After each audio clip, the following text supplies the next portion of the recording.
All right, we're going to hit up the forum once again. This question, I think I'll start off with Lou. You talked briefly about the well-being of your students. How do you ensure the well-being of your teachers? What steps do you put in place to make sure that teachers feel supported, especially teachers within the first few years of their careers? We don't separate students and teachers' well-being in the college. It's for us as a community to be effective, everyone's well-being has to be of a paramount. I think Adam talked about work-life balance or work-life satisfaction. We certainly are very protective around that. So, in the past 4 years, we had very formulaic meeting structures where, everyone must meet for X number of hours a week, and whether they were productive or otherwise, but, we will do that because that's what we've done for years. And that's that movement from the default structure of schools into an innovative space around, well, how do we get the best out of our people? So we make sure and these are very mundane examples, but if we've got an agenda for a leadership team or an executive team or whatever that has 2 agenda items that can be held over until the following week, that meeting is cancelled and that time is given back to people. And that includes staff meetings as well, but we have very few staff meetings because getting together our staff is, what productive learning is done in that space unless it is very much a twilight and it is a guest speaker who is working on something that's one of our explicit improvement agendas in the year. I'm not a believer in the flip-top head type PD where everyone goes out and we flip their head, we pour something in, tip it over and off you go and you'll get a change in practice. It just doesn't work. So our system's got to be a little bit more mature around how we go about professional learning, and everyone learns in different styles and ways, etc.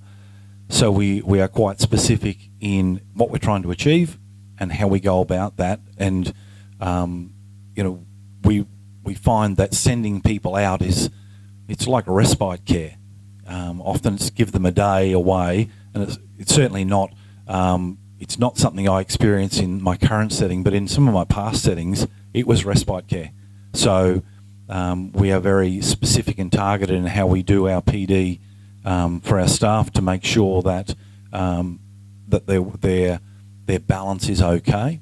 And I will walk around the school and kick people out and say, go home. We have at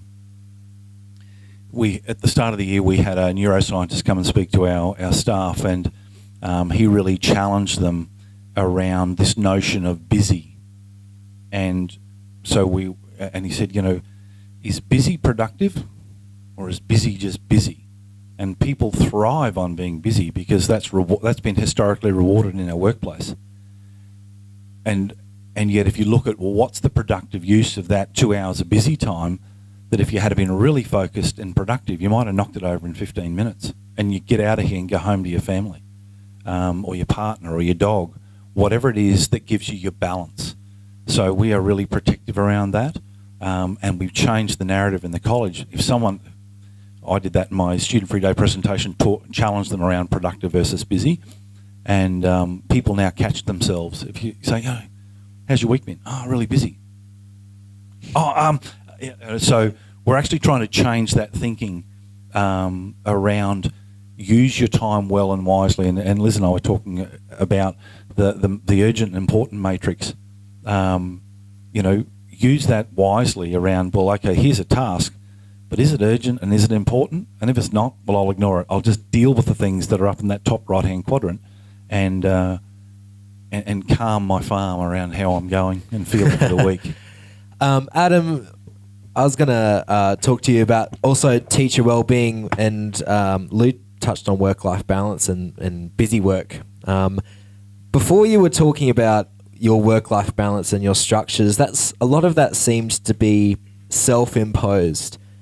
Lou talked about some steps that he put in place in his schools. Do you believe schools don't put enough steps in place to ensure that their teachers don't get bogged down? Because a lot of your systems seem to be self-imposed and self-imposed rules. I hate email. So I got it off. It's one of the things when you step into a school, it's probably probably take you 6 months to 12 months to work out the political aspect of the school, and you'll work out. And after 14 years at one school, I've kind of worked that out, hopefully. I find things like email a real burden on staff. They just they're a morale killer. You've got to do one of two things. Or two things. So you've got to set yourself aside time during the day to look at emails. So I do that first thing in the morning when I get there, about 7:30 to about 7:45, and then that's done. The next time I check again is roughly period 6 of the day, depending what classes I have. So it might be a tad bit earlier, a tad bit later, and see if there's anything else there I need to follow up on. And that's it. I turn it off. I turn Outlook off. The other thing is people getting trapped into putting Outlook on their phone, putting Outlook on their home computer or home laptop and looking at it on weekends. So you just got to turn away from that stuff. Give yourself time, morning, afternoon, check emails. The second thing is that create rules. Use the rule function in Outlook and create rules. Put people into deleted folders, put people into their own folders. For instance, Liam has got a folder on my computer. My head of department's got a folder.